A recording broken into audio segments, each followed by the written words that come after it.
Hello everyone, स्वागत है आपका मेरी class believe in your self में। और मैं हूँ नीलम। मैं लेके आई हूँ आपके लिए भारतीय संविधान की एक क्लास, जो कि सिर्फ आप एक क्लास करेंगे और आपका उस टॉपिक से रिलेटेड रिवीजन खत्म हो जाएगा। ठीक है। और आई होप अगर आपने मेरी पहली क्लास नहीं देखी है, यानी पार्ट 1 नहीं देखा है, तो प्लीज़ आप जाके पार्ट 1 ज़रूर देखिए। उसमें मैंने क्लास ली है भारतीय संविधान का विकास, और पार्ट बी में आज हम देखने जा रहे हैं भारतीय संविधान की प्रस्तावना, और वो भी काफ़ी डिटेल में, यानी डिस्क्रिप्शन और क्वेश्चन आंसर के साथ। और मैंने यहाँ पे UP PCS, PET, UP TET, SSC, C TET, RO ARO, इन सभी परीक्षाओं में आए हुए बार बार जो पूछे जाने वाले प्रश्न हैं उनको यहाँ पे कलेक्ट किया है, और उन क्वेश्चन आंसर्स के साथ हम डिस्क्रिप्शन भी देखते जाएंगे, जिससे मुझे ऐसा लगता है कि आपके डाउट्स खत्म हो जाएंगे। तो चलिए दोस्तों, शुरू करते हैं हम अपनी क्लास को।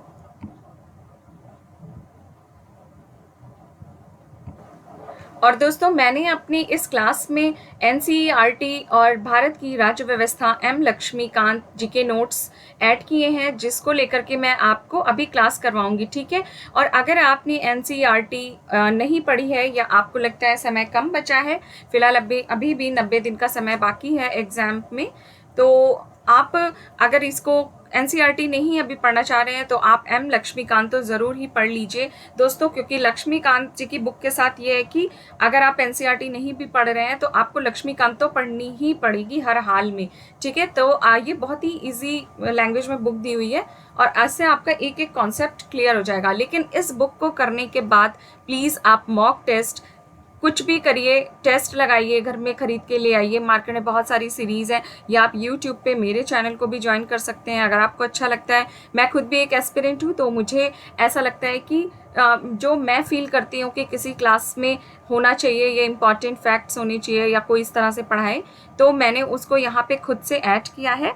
और चलिए दोस्तों, हम सब साथ में मिल के अपने प्रीलिम्स की तैयारी के लिए आगे बढ़ते हैं, और हम पढ़ेंगे आज प्रस्तावना।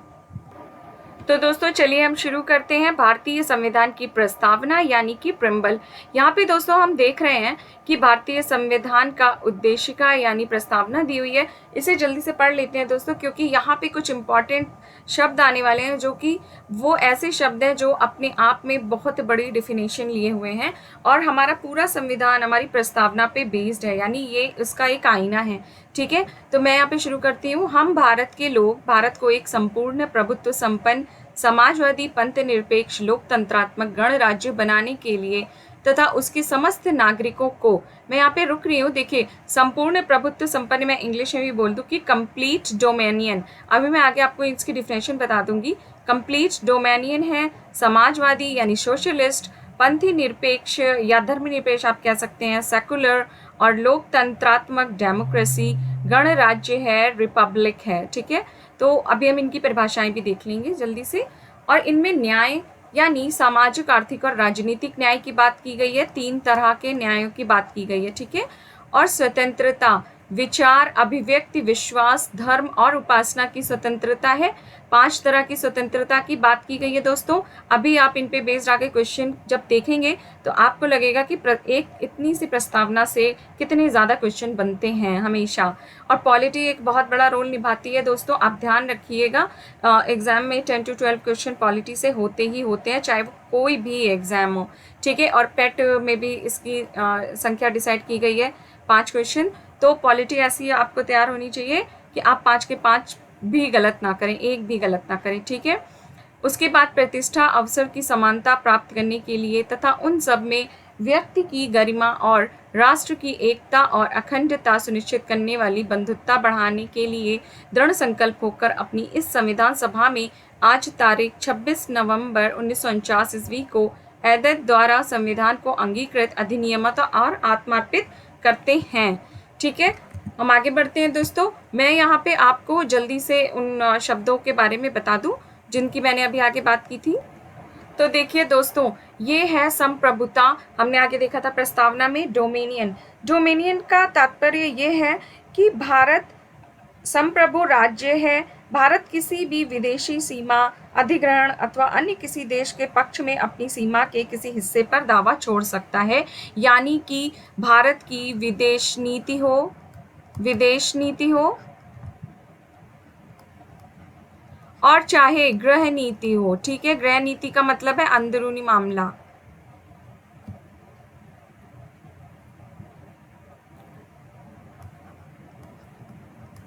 भारत अपने में स्वतंत्र है किसी भी तरह के डिसीजन लेने में, ठीक है। अब अगला पॉइंट हमारा आ रहा है धर्मनिरपेक्ष। दोस्तों देखिए, धर्मनिरपेक्ष यानी सेकुलर का अर्थ होता है, सेकुलर का अर्थ होता है कि जो भारत है, जैसे भारत एक सेकुलर देश है, यहाँ पे किसी भी धर्म को विशेष मतलब बहुत ज़्यादा वो इम्पोर्टेंस नहीं मिलेगी, सभी धर्म समान हैं, ठीक है। हालांकि एक तथ्य आप ध्यान रखिएगा, आपसे कोई पूछ भी सकता है कि अगर भारत धर्मनिरपेक्ष देश था तो उसकी उद्देशिका में क्यों नहीं पहले से दिया गया। क्योंकि दोस्तों हम ये देखते हैं यहाँ पे कि जो 42वां संविधान संशोधन हुआ था, ठीक है, यानी 1976 में हुआ था, उसमें इसको जोड़ा गया था धर्मनिरपेक्ष। लेकिन जब सुप्रीम कोर्ट ने अपना निर्णय दिया इस बारे में, तो उन्होंने कहा कि भारत के जो संविधान जिन्होंने भी बनाया था उन्होंने धर्मनिरपेक्ष शब्द नहीं जोड़ा, लेकिन अनुच्छेद, आप जानते हैं अनुच्छेद 25 से लेकर के 28 तक, आर्टिकल 25 to 28 तक सभी धार्मिक स्वतंत्रता का अधिकार है, ठीक है। ये जुड़े हैं धार्मिक स्वतंत्रता का अधिकार।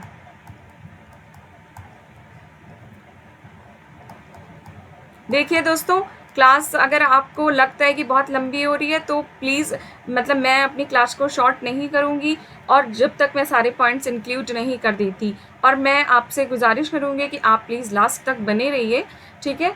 और आपको खुद देखने में लगेगा, जब आप क्लास को एंड कर लेंगे तो आप, जैसे कि मेरा चैनल का नाम है बिलीव इन योरसेल्फ, आपके अंदर खुद भी इतना आत्मविश्वास भर जाएगा कि आप कोई भी क्वेश्चन एग्जाम में गलत नहीं करेंगे। बस लास्ट तक क्लास में बने रहिए, ठीक है। तो यहाँ पे आर्टिकल 25 to 28 धार्मिक स्वतंत्रता का अधिकार है, जो कि हमारे मूल अधिकार हैं, ठीक है, बेसिक मतलब इम्पॉर्टेंट राइट्स हैं। तो सुप्रीम कोर्ट ने ये कहा कि अगर वो भारत को सेकुलर देश नहीं मानते थे तो संविधान वेता जो हमारे 25 से 28 तक के आर्टिकल हैं इन्हें इंक्लूड करते ही ना, इसलिए भारत एक धर्मनिरपेक्ष देश ही है।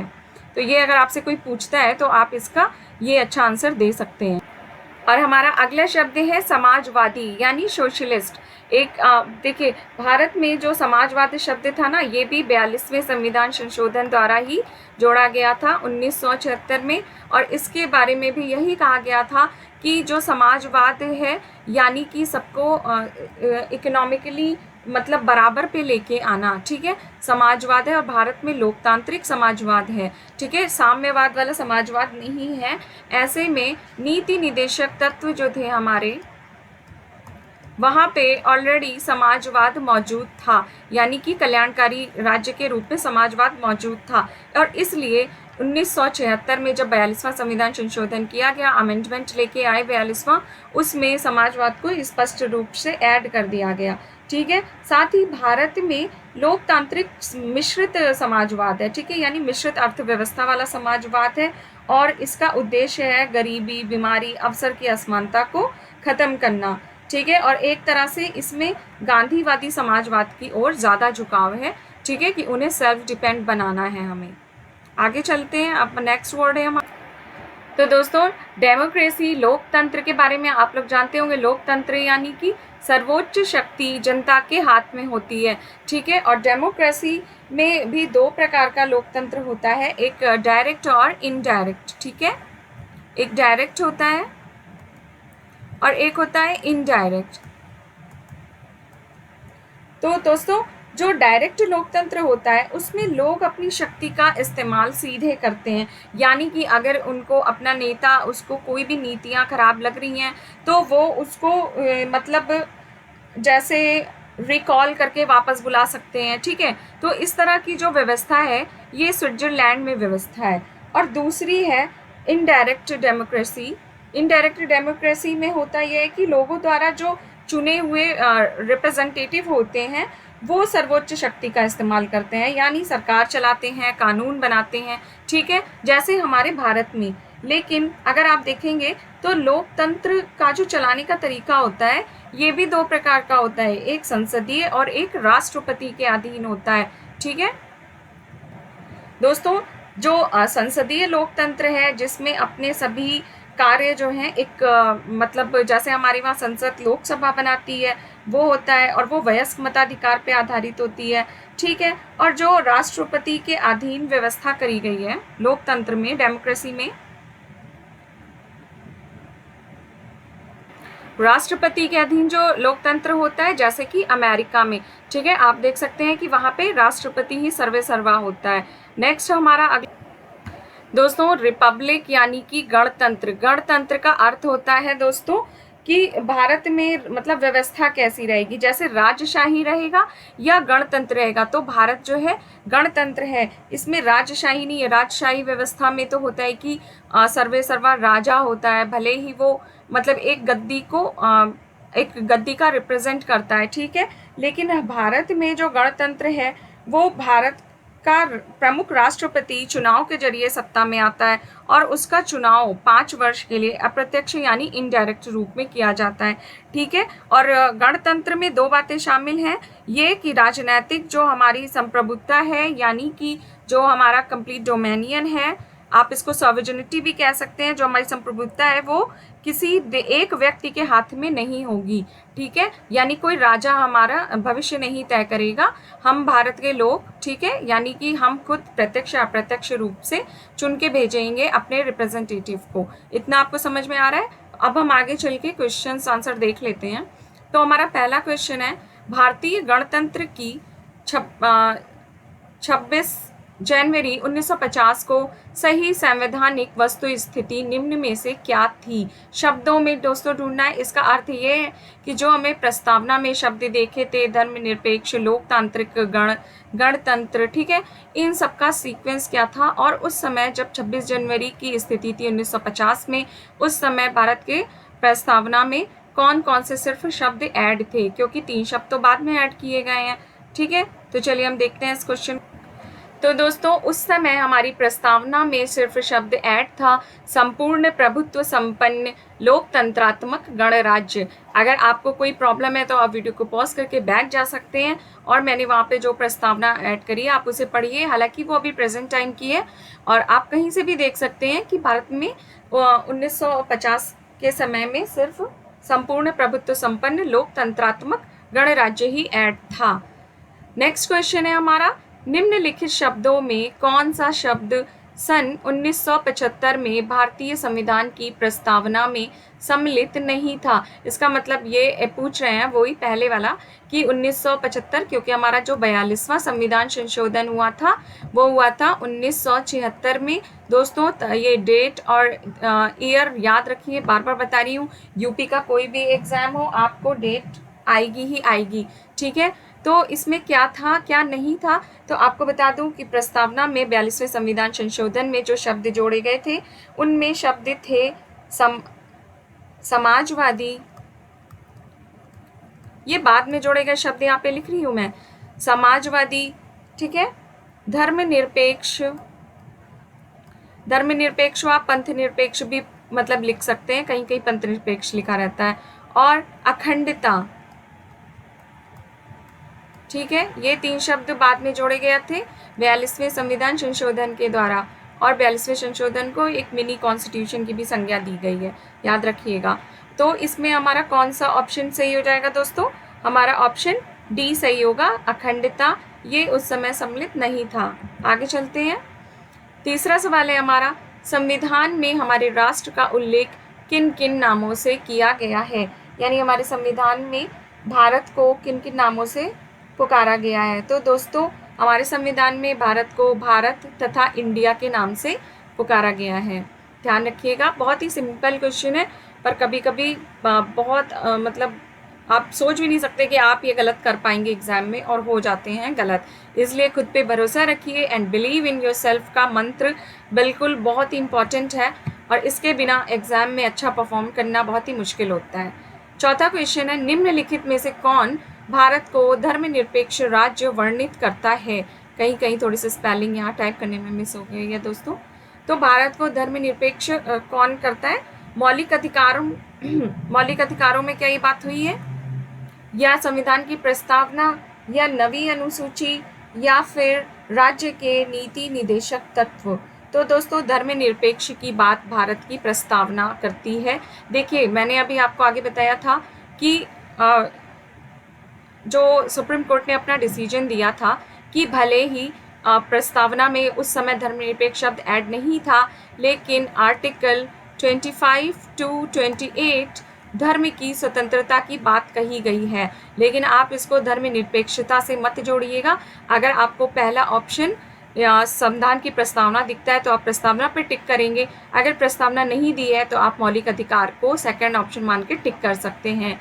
ठीक है, पर पहले प्रस्तावना ही टिक होगी, क्योंकि यूपीपीसीएस जब भी रिवाइज आंसर की देता है वो अपने आंसर्स उसमें बता देता है कि उन्होंने किसको सही माना है। ठीक है, पांचवा सवाल है हमारा, निम्न शब्दों पर विचार करें। समाजवादी यानी सोशलिस्ट, प्रजातांत्रिक रिपब्लिक, सार्वभौमिक और धर्मनिरपेक्ष यानी सेकुलर, और संपूर्ण प्रभुत्व संपन्न डोमिनियन। इन शब्दों का क्रम बताइए। इनका क्रम से तात्पर्य यहाँ पे कहने का मतलब ये है कि ये प्रस्तावना में जिस क्रम से ऐड हैं उसको बताइए।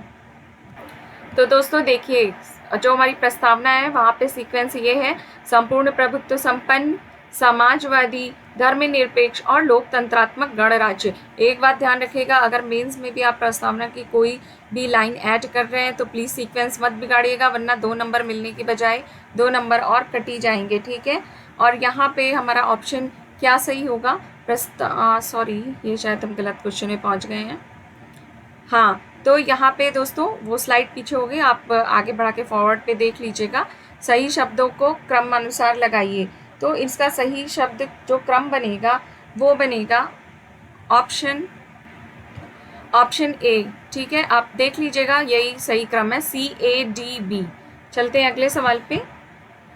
तो निम्नलिखित शब्दों में से कौन से शब्द 42वें संविधान संशोधन द्वारा प्रस्तावना में जोड़े गए? दोस्तों सबसे पहले जोड़ा गया था, आपको मैंने आगे ही बताया, समाजवाद। एकदम याद हो जाएंगे दोस्तों, मैं इतनी बार आपको रटा दूंगी एक ही स्लाइड में। ठीक है, धर्मनिरपेक्ष, अखंडता। ठीक है, तो यहाँ पे हमें कौन सा शब्द दिख रहा है? पहला है हमारा समाजवाद, है जुड़ा हुआ है। ग्राम स्वराज्य की बात कहीं भी नहीं करी गई है, ग्राम स्वराज्य की बात नीति निदेशक तत्वों में की गई है। पंथ निरपेक्ष कहिए या धर्म निरपेक्ष कहिए, जुड़ा हुआ है। संपूर्ण प्रभुत्व संपन्न पहले से ही था, अखंडता शब्द बाकी है। तो हमारा यहाँ पे ऑप्शन क्या हो जाएगा? 1 और 3, जो कि यहाँ पे सी में दिख रहा है हमें। ठीक है, एक मिनट, ऑप्शन सी।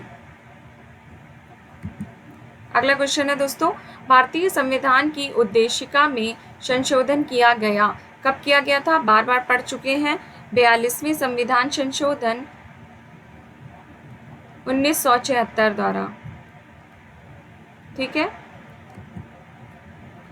अगला क्वेश्चन है, भारत के संविधान के आमुख का लक्ष्य उनके सभी नागरिकों को सुनिश्चित करना है। क्या है? सामाजिक तथा आर्थिक न्याय। दोस्तों मैंने आपको बताया था ना आगे कि मैंने टिक किया था कि न्याय और वो आपको जो स्वतंत्रता है, न्याय है, कितने तरह की न्याय की बात की गई है, वही मैं आपको बताना चाह रही थी कि देखिए ये इस तरह का आपको क्वेश्चन मिलेगा। और मेरे को बहुत बार मेंस में टकराया है ये, जब मेंस ऑब्जेक्टिव हो रहे थे 2 बार। ठीक है, उसके बाद तो डिस्क्रिप्टिव ही हो गए, उस समय ये क्वेश्चन मेंस में बहुत आता था। पहला ऑप्शन है सामाजिक तथा आर्थिक न्याय, तो ये बिल्कुल सही है, सामाजिक, आर्थिक और राजनैतिक न्याय की बात करी गई है। ठीक है, यानी ये सही है। विचार तथा अभिव्यक्ति की स्वतंत्रता, स्वतंत्रता जो है दोस्तों 4 तरह की बात की गई है। ठीक है, ये भी बिल्कुल सही है। तीसरा है अवसर की समानता। दोस्तों अवसर की समानता बिल्कुल सही बात है, यहाँ पे अवसर की समानता की बात करी गई है। प्रतिष्ठा और अवसर की समानता और व्यक्ति की प्रतिष्ठा। ठीक है, ये दोनों एक ही में ऐड है प्रतिष्ठा अवसर की समानता में, यानी कि यहाँ पे ऑल आर करेक्ट है, यहाँ पे ऑप्शन डी लिखने को रह गया। ठीक है, यानी सारे सभी सही हैं।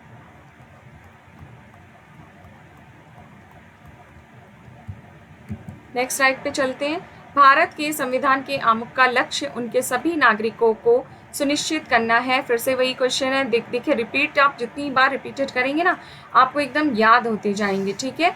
सामाजिक तथा आर्थिक न्याय, राजनीतिक न्याय ऐड करिए, विचार, अभिव्यक्ति, विश्वास और उपासना की स्वतंत्रता है, और अवसर की समानता और व्यक्ति की प्रतिष्ठा भी शामिल है। यानी कि ऑप्शन बी सही हो जाएगा। 1, 2 और 3 तीनों सही हैं।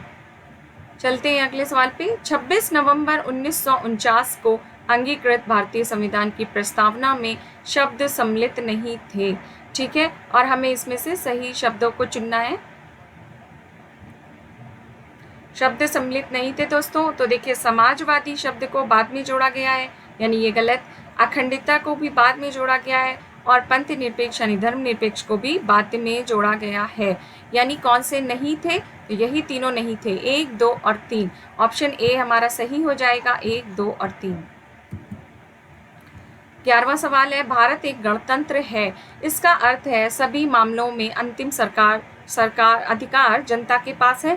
दोस्तों गणतंत्र का मैंने आपको बताया था ना, रिपब्लिक, ठीक है। तो रिपब्लिक से तात्पर्य क्या है कि हमारे देश में जो शासन होगा वो वंशानुगत शासन नहीं है, यानी राजशाही व्यवस्था नहीं है। भारत में संसदीय शासन नहीं है, गलत है। भारत में वंशानुगत शासन नहीं है। ये देखिए हमें अपना पॉइंट यहीं पे ही मिल गया। तो ऑप्शन सी, इसका अर्थ है, गणतंत्र का अर्थ है भारत में सभी मामलों में अंतिम अधिकार जनता के पास है, ठीक है। यानी कि हम जो अपने प्रतिनिधित्व हैं उनको चुन के भेजते हैं, अब चाहे हम वो राष्ट्रपति जी को अप्रत्यक्ष रूप से भेजें या पीएम को प्रत्यक्ष रूप से, लेकिन हमारे पास मामलों में अधिकार जनता के ही पास है। अगले पॉइंट पे चलते हैं दोस्तों। भारतीय संविधान की प्रस्तावना में पंथ निरपेक्ष शब्द जोड़ा गया था। कब जोड़ा गया था दोस्तों? ये सारे शब्दों को एक ही बार में जोड़ दिया गया था, और वो है 42वां संविधान संशोधन 1976। और कौन कौन जोड़ा गया था? समाजवाद, पंथ निरपेक्ष और अखंडता, ठीक है। देखिए मैं आपको हर सवाल में बार बार यही चीज़ें बताती रहूँगी, लिखाती रहूँगी, जिससे आपको एकदम क्लियर हो जाएगा। 13वां सवाल है, समाजवादी शब्द उद्देशिका में जोड़ा गया, फिर से वही है ऑप्शन ए 42वें संविधान संशोधन 1976 में। और 3 कौन से जोड़े गए थे? समाजवाद, पंथ निरपेक्ष और अखंडता। चलते हैं अपने अगले सवाल की तरफ। निम्नलिखित में से किस वाद में उच्चतम न्यायालय ने धारणा प्रस्तुत की थी कि उद्देश्य का संविधान का भाग है? तो दोस्तों यहाँ पे मैं आपको बता दूं कि बोम्मई बनाम यूनियन ऑफ इंडिया है, और ऐसा इसलिए क्योंकि जो सुप्रीम कोर्ट होता है उसके पास अपने ही निर्णयों को लेकर के वो पूर्वावलोकन कर सकता है कि जो निर्णय अगर उस समय सही था उसे बाद में बदला भी जा सकता है। तो बोम्मई बनाम यूनियन ऑफ इंडिया में उद्देशिका को संविधान का अभिन्न अंग, मतलब वेरी इंपॉर्टेंट अंग मान लिया गया था। 15वां सवाल है, निम्नलिखित विवादों में किसमें सर्वोच्च न्यायालय ने प्रस्तावना को संविधान की मौलिक संरचना का भाग कहा है? देखिए अभिन्न अंग और मौलिक संरचना का भाग में आपको अंतर रखना है। मौलिक संरचना का भाग संविधान में कहा गया था केशवानंद भारती विवाद, ठीक है। इसमें सुप्रीम कोर्ट ने कहा था कि वो जो हमारी प्रस्तावना है वो संविधान का आईना है, उसका मूल है, उसकी आत्मा है, ठीक है। यानी कि उसमें प्रस्तावना में संशोधन तो आप कर सकते हैं, संशोधन कर सकते हैं, लेकिन जो उसकी मूल भावना है, जो कि मूल भावना किनमें छुपी हुई है? हमारा डोमिनियन है, डेमोक्रेसी है, रिपब्लिक है, सोवरेनिटी है, आप इसको चेंज नहीं कर सकते। सपोज आप भारत को डेमोक्रेसी से बदल के राजशाही में नहीं बदल सकते, आप रिपब्लिक को नहीं चेंज कर सकते, आप सेकुलरिज्म को नहीं चेंज कर सकते कि भारत आज से एक हिंदू राष्ट्र है, मुस्लिम राष्ट्र है या बौद्ध राष्ट्र है। जैसे आप और देशों में देखते हैं, नेपाल एक हिंदू राष्ट्र है ना, वो चीज़ भारत में आप संशोधन नहीं कर सकते हैं। और एक क्वेश्चन और बहुत आता है कि क्या प्रस्तावना वाद योग्य है? तो दोस्तों वाद योग्य का मतलब होता है संशोधन से, तो हाँ प्रस्तावना वाद योग्य है, ठीक है। अगले क्वेश्चन पे हम चलते हैं। भारतीय संविधान का कौन सा भाग संविधान की आत्मा कहलाता है? दोस्तों बहुत ही बेसिक डिफरेंस है, प्लीज़ बहुत ध्यान से मेरी बात को सुनिएगा। संविधान की आत्मा कहलाता है? उद्देशिका यानी कि हमारा प्रेम्बल, हमारी प्रस्तावना संविधान की आत्मा कहलाती है। लेकिन एक बात ध्यान रखिएगा, अगर देखिए दोस्तों, ये बताना चाह रही हूँ कि संविधान की आत्मा, जब सिर्फ एक सवाल ये आए कि कौन सा संविधान की आत्मा है, तो आपको सिंपल उद्देशिका को कर देना है, क्योंकि जो बहुत सारे जो राइटर्स थे उस समय, जैसे के.एम. मुंशी थे, ठीक है, के.एम. मुंशी ने कहा था कि राजनीतिक जन्मपत्री इसे कहा था, ठीक है। ये बहुत बार इस तरह से क्वेश्चन भी आ जाते हैं कि किसने किस संविधान को किस रूप से पुकारा है। जन्मपत्री आप कह सकते हैं, या फिर कुंडली भी लिख के आता है। दोनों का आंसर के.एम. मुंशी ही रहेगा, ठीक है। और सुभाष कश्यप जी तो आप जानते होंगे, उनकी बहुत सारी बुक्स हैं। सुभाष कश्यप जी ने संविधान की प्रेम्बल को ही, यानी प्रस्तावना को कहा था कि संविधान शरीर है। अगर संविधान शरीर है तो प्रस्तावना उसकी आत्मा है, ठीक है।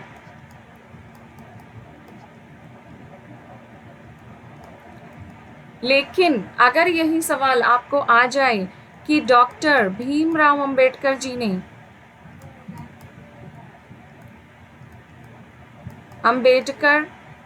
जी ने किसे संविधान की आत्मा कहा है, तो दोस्तों आपका जवाब हो जाएगा संवैधानिक उपचारों के अधिकार, यानी कि जो आर्टिकल 32 में है ना, संवैधानिक उपचारों के अधिकार।